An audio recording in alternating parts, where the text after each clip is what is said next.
ViewSonic klaim sendiri monitor ini flawless color reproduction, yang bahasa sehari-harinya warna yang diproduksi itu hampir tidak bisa kita bedakan dengan warna yang dilihat dengan mata telanjang. Kita lihat.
Selamat datang di GTAD, channel paling canggih di 2021. Setelah kita udah lihat Asus ProArt kemarin dan juga beberapa monitor productivity Dell, kali ini giliran ViewSonic untuk line up profesionalnya. Yang bikin gue excited dengan monitor ViewSonic ini dibanding brand lainnya, yaitu fitur daisy chain-nya. Gue akan bahas khusus ini di akhir nanti. Review ini sekaligus memenuhi request beberapa dari kalian di komen GTAD. Dan gue sendiri sebenarnya penasaran juga, apakah ViewSonic ini bisa mendeliver apa yang dia klaim sendiri.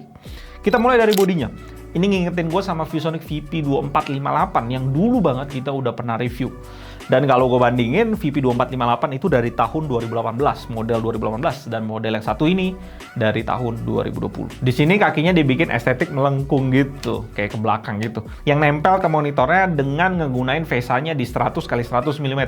Logo ViewSonic di bagian atas, lubang pembuangan panas yang lebar banget dibuka, dan langsung gue menemukan sesuatu yang gue nggak suka. Untuk sebuah monitor profesional di harga 6 juta, kakinya cukup goyang-goyang, padahal kayak gue cuma sentuh dikit doang. Untuk stand sebenarnya kalau kita lihat udah full besi, kemungkinan ini sambungan kaki dan standnya nggak perfect atau apa, gue nggak tahu ya.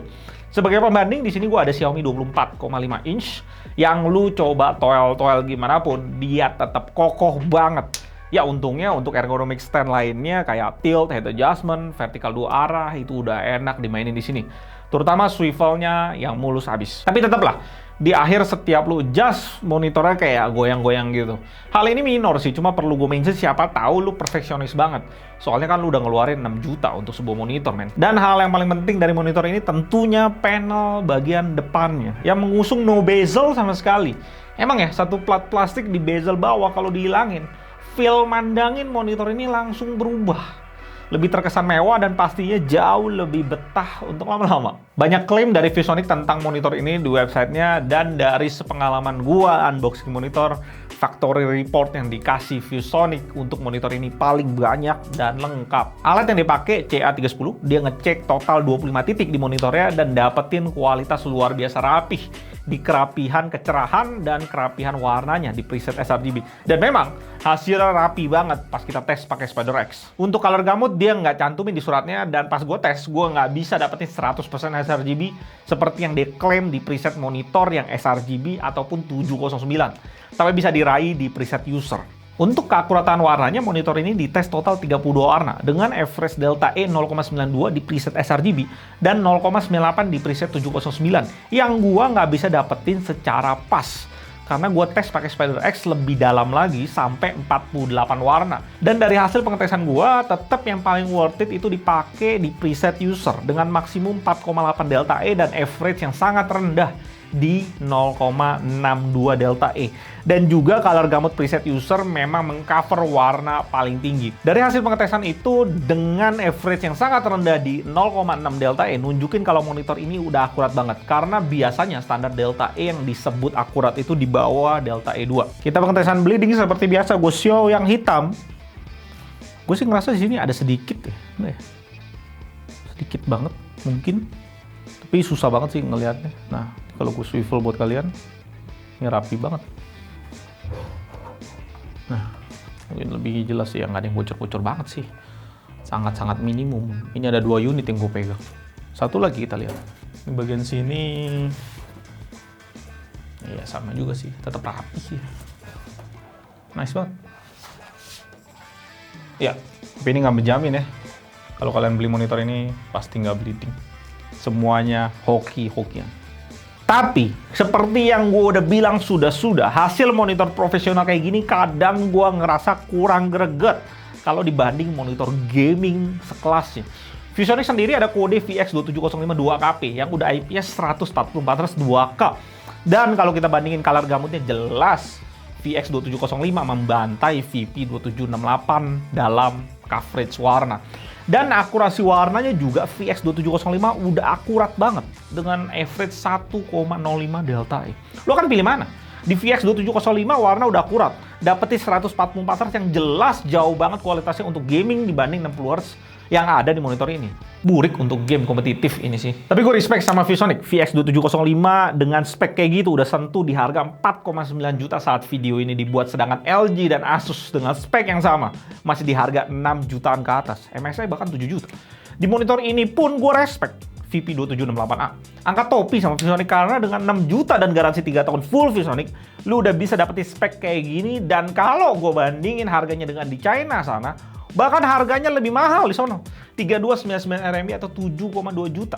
Tapi kalau kita lihat di US, di Amazon.com, 411 USD 5,8 juta rupiah.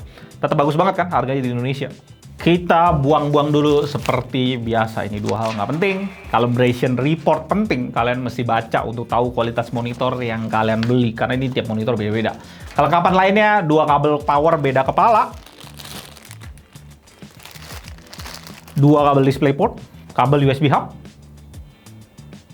dan 1 kabel USB-C to USB-C tidak kelihatan. Mana? Di 6 juta rupiah di Indonesia, walaupun ini 1 jutaan lebih mahal dibanding seri VX2705, dia punya fitur yang sangat worth it dengan bayar lebih mahal itu. Daisy Chain. Kita lihat bentar port di monitornya. Ada port power, 2 HDMI 1.4, DisplayPort 1.2 in, USB 3.1 Gen 1 Type-C, DisplayPort 1.2 untuk out, terus ada audio out, USB hub upstream untuk power up, 2 USB 3.2 Gen 1, dan port LAN. Yang paling menarik tentunya USB-C-nya. Di website ViewSonic nggak ada data dia bisa supply power sampai berapa. Jadi gue mesti cek di display specification, ditulis dia udah support charge sampai 90 watt. Tapi pas gue tes ke laptop Huawei gue, datanya nunjukin dia keluarin power 60 wattan. Ada kemungkinan protokol USB-C di laptop gue ngelimit ke 60 watt juga. Intinya USB di sini udah perfect untuk ngecharge laptop kalian. Lu mau pakai kerja keras gimana pun, pakai laptop ya, baterainya nggak akan berangsur turun. Nggak cuma itu, dia support sebagai penghubung USB hub juga, dan dia udah bisa sebagai display juga. Dan karena dia ada port LAN-nya di monitornya, kalau WiFi di rumah lu hancur kualitasnya, lu tinggal tarik kabel LAN, colok ke monitornya, dan laptop lu yang USB-C langsung punya speed internet via LAN cable.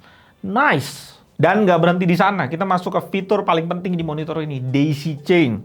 Di laptop gue cuma ada 1 port untuk display aja via USB-C. Tapi ketika gue gabungin port itu dengan fitur Daisy Chain yang ada di DisplayPort monitornya, gue bisa tambahin monitor 1 lagi tanpa harus konekin kabel DP ke laptop. Cukup connect ke monitor pertama via DisplayPort. Dan walah, dan gue coba tes fitur ini lebih jauh lagi. Monitor 1 dan kedua support Daisy Chain, sambungin. Gue coba tambahin monitor ketiga yang 4K tanpa fitur Daisy Chain-nya, dan ternyata nyala. Tapi monitor ketiga mentok resolusinya di 2K, 2560 untuk horizontal, vertikalnya 1080p. Jadi itu udah nge-stretch. Ya, kualitas 1 port USB-C gua udah mentok sepertinya. Idealnya tetap dual monitor. Dan sedikit catatan, semuanya ini harus dilakukan dengan DisplayPort karena HDMI nggak support Daisy Chain. Dan tolong guys, jangan nanya-nanya ke gua lagi, "Bang, bisa nggak tuh HDMI gue beliin adapter, colok ke DisplayPort, Daisy Chain-nya jalan nggak?" Gimana caranya kalau keran lu keluarin air, lu kasihin selang, tiba-tiba air itu berubah jadi air jeruk misalkan, atau jadi anggur gitu. Selangnya harus selang ajaib. Nggak bisa. Kok nggak bisa ya? Dan itulah fitur yang keren banget, dan lu cukup bayar 1 juta lebih mahal dibanding QHD 144Hz-nya ViewSonic. Fitur ini untuk productivity si juara. Sayangnya kemarin gue coba di MacBook Air M1 gue, ternyata nggak bisa. Bukan karena port USB-nya nggak support, tapi karena macOS-nya itu nge-lock MacBook Air-nya, supaya MacBook Air-nya itu cuma bisa pakai satu display aja. Nggak ngerti alasannya. Dan ada kekurangan untuk monitor ini kalau lu pakai MacBook Air M1.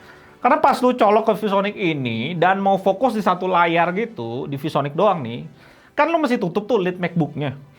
Dan karena ViewSonic ini nggak punya speaker yang kepake masih dari MacBook, sedangkan dia lagi ketutup tuh, lidnya lagi ketutup. Jadi soundnya rada-rada hancur kualitasnya.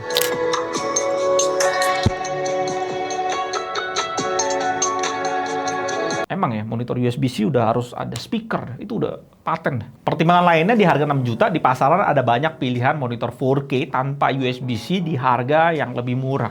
Dan juga ketika lu nambah dikit dari 6 juta ini, lu bisa dapetin 4K USB-C, tapi nggak ada sertifikasi Pantone sama sekali, nggak ada sertifikasi apapun lah di sana.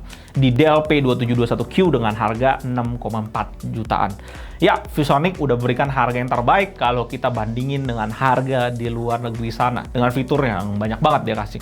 Dan berikutnya, saatnya bahas monitor 4K Master USB-C dari AOC. Barangnya tuh, gue tutupin.